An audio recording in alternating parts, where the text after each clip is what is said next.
Hello everyone, in this video, I will be showing you how to delete someone on Snapchat.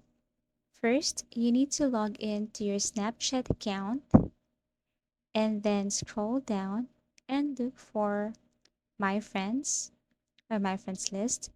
Click this one.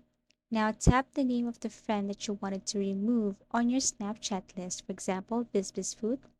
So here we have options like manage friendship, chat settings, story settings, privacy settings, location settings, send profile to. So all you have to do is to tap manage friendship and then scroll down, go to the third one, remove friend, click this, and then remove.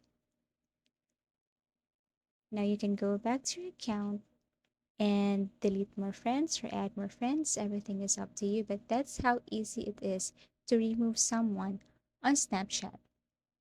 Thank you for watching and see you in our next videos.